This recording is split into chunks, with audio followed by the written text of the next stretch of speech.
We good? You ready to go? Yeah, good first day. You know, I think it's the 12th year now doing this. I think everybody in America has a lot of optimism on the first day. It's a lot of short practice. Everybody's ready to go. Can we sustain? That's the big question you ask yourself as you go through it. But we've got depth. I think we have some very good skilled players as well to go along with that. Right now there's a lot of retention. There always has been on the first day from our older players, but when you have 41 of the top 44 players back on 1 and 2D and 1 and 2 offense, there's going to be a lot of retention. So right now, the challenge will be to see if our young players can catch up, be a part of this, and I think they show some, it's first day of shorts. But until the pads come on and you start moving people around, it's difficult to say. But good first day, encouraged. Those older players you talk about sustaining, how do you get them to wipe away last year? I mean, does 2016 to 2017 help that?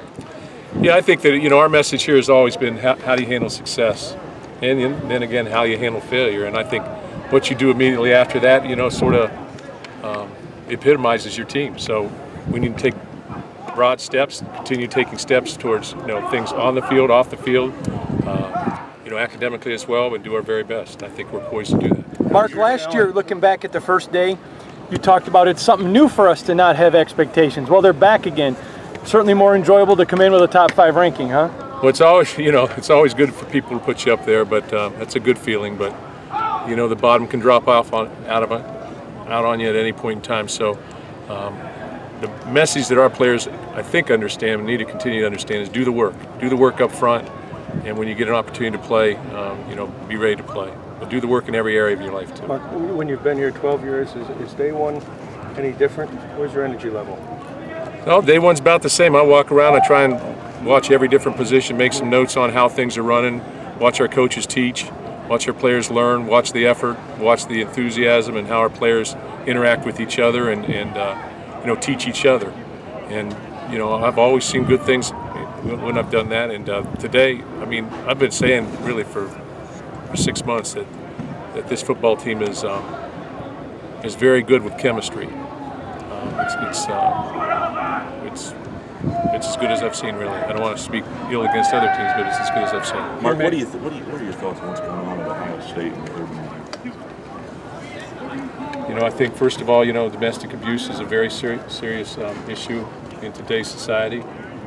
But I also think that it would be inappropriate for me to talk about that at this time. Mark, you talked about wanting to see what you want to see out of Theo and Rocky. What are you looking for specifically out of them to try and battle again? Quarterback position is about who makes the least amount of mistakes and then who can create. So we'll look to see who's not making mistakes. The simple mistakes, handing on the football, throwing the ball down the field, bad decisions. Sometimes there's going to be picks, but other times there's bad decisions. So we'll look at that.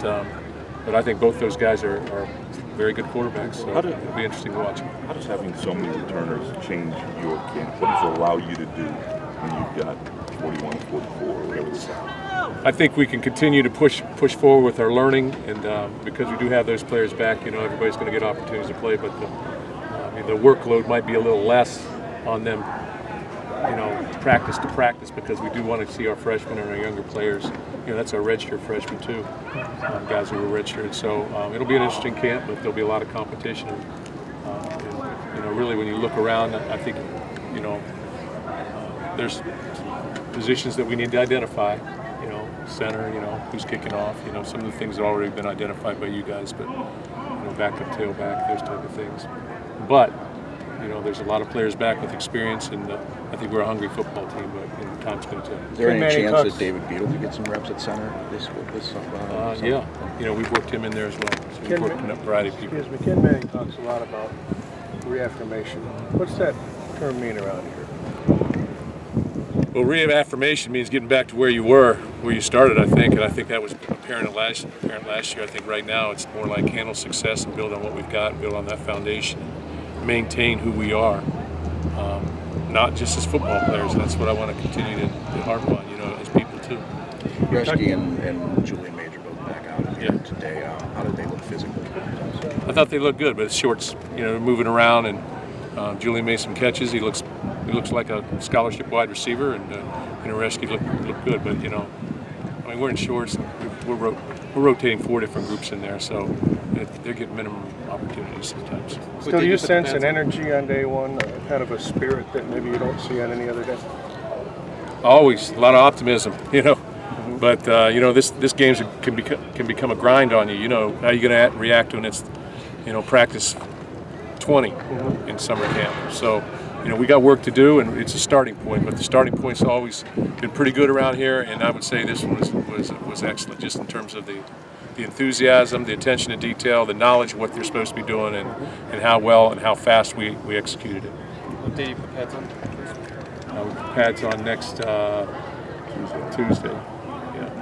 Given the problem with sexual assault around campus and things along those lines, would you say you guys have a bigger focus on ethics this season, or? We've always focused on our ethics of our football team. You know, it's important that we always try and take our best step forward, be part of the solution, part of the healing process as best we can, and maintain who we are as people. And you know, what we need to understand is that you know, really on the, what is Alexander the Great saying, on the conduct of one remains the fate of all, or something of that nature. So, you know, we all need to understand that. We're held accountable, and we do our very best to make good decisions. Do you think it's kind of important to know, given what's going on at Ohio State, what is going on with your players and your coaches at all times? Yeah, absolutely.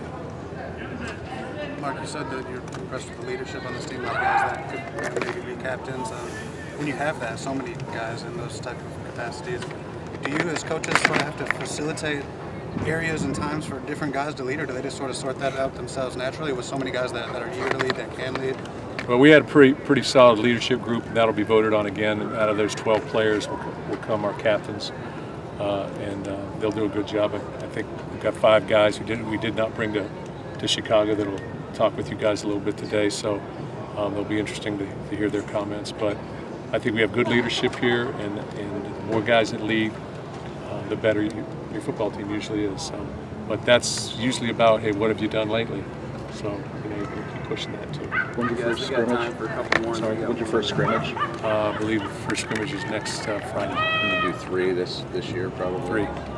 This goes fast, doesn't it? You snap your fingers and it's Friday night, Utah State. Yeah, well, it starts to drag on. You know, it gets a little like Groundhog Day out here. So, I mean, you're doing the same thing. You're working, you know, 15, 16 hours a day, you know.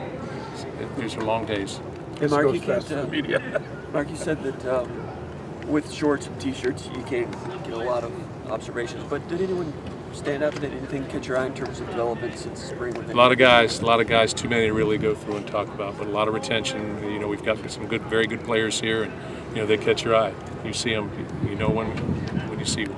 You guys last thing coaching make a roster with Tyson. Yeah, Tyson Smith is taking medical right now. You know, he's had some other problems health-wise that I'm not going to speak about, but at this point in time, it's in his best interest to not play football. And so he'll be out here like we have done with all of our other players. He'll have some kind of role within our program to keep him involved. Right now, we'll have him working as a student assistant with the defensive backs, but he may be working in recruiting or in the weight room, but we want to keep our guys involved and make sure that they have a great experience at Michigan State.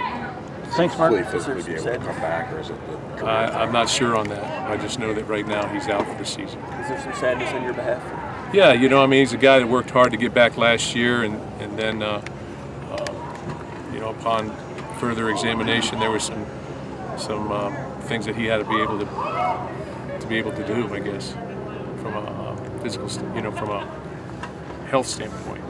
So, but it's tough when guys, you know, lose their dreams a little bit. But he's played for us. He started for us. He's a guy that's been on the field, so he's got that to carry him through his life, and he's had a great experience here in that area. So he'll just move on to other areas of his life. He wants to coach, so he'll learn things from top to bottom, different positions and different elements of a program across the board. But he'll be here for another year and a half probably. So that's our hope. Thanks, Mark. You know, I don't know if things always change, but as of right now, yes. Thanks, Coach.